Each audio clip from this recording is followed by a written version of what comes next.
Okay, in part 2, we're going to finish our required reading for Tuesday and answer text-dependent question number 2. So as we were saying, we're really asking the question like, why doesn't Cassie understand? Because Stacy tells Cassie there's things that you don't understand, right? So the question would be like, what doesn't Cassie understand? Okay. So let's see what we find out. Stacy sighed and swung opened the barn doors. Well, Papa, that's different. But Big Ma ain't Papa, and you can't expect... His voice trailed off as he peered into the barn. Suddenly he cried, Cassie, give me that flashlight. Then, before I could object, he tore the flashlight from my hand and shone it into the barn. What's Mr. Granger's car doing in our barn? I exclaimed as the silver Packard was unveiled by the light. Without answering me, Stacy swiftly turned and ran toward the house. I followed closely behind, throwing open the door to Mama's room. We stood dumbfounded in the doorway. Instead of Mr. Granger, a tall, handsome man, nattily dressed in a gray pinstriped suit and vest, stood by the fire with his arm around Big Mom. For a moment, we swayed with excitement. Then, as if by signal, we both cried, Uncle Hammer! And dashed into his arms. Uncle Hammer was 2 years older than Papa and unmarried. He came every winter to spend the Christmas season with us. Like Papa, he had dark red-brown skin, a square-jawed face, and high cheekbones, yet there was a great difference between them somehow. His eyes, which showed a great warmth as he hugged and kissed us now, often had a cold, distant gaze, and there was an aloofness in him which the boys and I could never quite bridge. Okay, before we go on, this is going to be answering number 3 now, which is asking, actually, it's answering number 4. How would you describe Uncle Hammer and why? So we should start highlighting that orange because that description is pretty important. That he often had a cool, distant glaze and aloofness. But you know what? I am going to highlight the first part because it shows that he does have warmth in his eyes when he's looking at his family. Just that sometimes there's an aloofness there. When he let us go, Stacy and I grew consciously shy and we backed away. I sat down beside Christopher John and Little Man, who were silently gazing up at Uncle Hammer, but Stacy stammered, What's Mr. Granger's car doing in our barn? That's your Uncle Hammer's car, Mama said. Did you unhitch Jack? Uncle Hammer's? Stacy exclaimed, exchanging shocked glances with me. No kidding. Big Ma stammered, Hammer, you went and got a car like Harlan Granger's? Uncle Hammer smiled a strange, wry smile. Well, not exactly like it, Mama. Mine's a few months newer.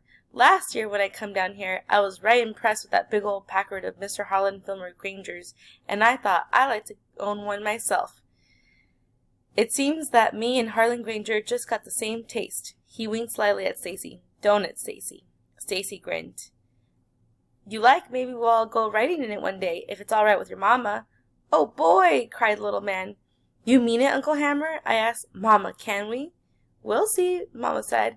But in any case, not tonight. Stacy, go take care of Jack and drop a bucket of water for the kitchen. We've done the other chores. Since no one told me to help Stacy, I forgot all about it, all about Jack, and settled back to listen to Uncle Hammer, Christopher John, and Little Man, who Big Ma had feared would be moping because they had not been allowed to go into town, seemed not at all concerned that Stacy and I had gone. They were awestruck by Uncle Hammer, and compared to his arrival, a day in Strawberry was a minor matter. For a while, Uncle Hammer talked only to Mama and Big Ma, laughing from deep inside himself like Papa. But then, to my surprise, he turned from them and addressed me. I understand you had your first trip to Strawberry today, Cassie, he said. What did you think? So that's where we pause for our reading today, where we will see what will Cassie tell her Uncle Hammer about her trip to Strawberry, since, as we read, it was terrible, and we know that her feelings were really hurt. Okay, now as we answer our text-dependent question number 2, you should be choosing the piece of evidence that you're going to want to use for answering what does Big Ma force Cassie to do and why. I think this one on page, 16 is powerful because it tells us the why part. When we know that Big Ma has fear in her eyes and the crowd's growing. So I'm going to choose that one. So within the text, it says, paste supplementing. So it's page 19. So this means that. So here you can say a few things like, like what's happening right now. We said Big Ma's realizing that it's becoming a bigger deal.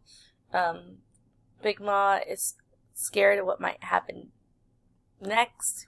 Anything like that. This shows that Big Ma forced Cassie to apologize to Lily and Jean because, so just make sure you have that because part. Why did Big Ma force her to do it? Was she trying to be mean? Was she trying to take sides like Cassie thought she would? We know that that's not really the case. We know Big Ma was just really just trying to make the situation go away without letting it get bigger. Or she was in fear of what might happen next.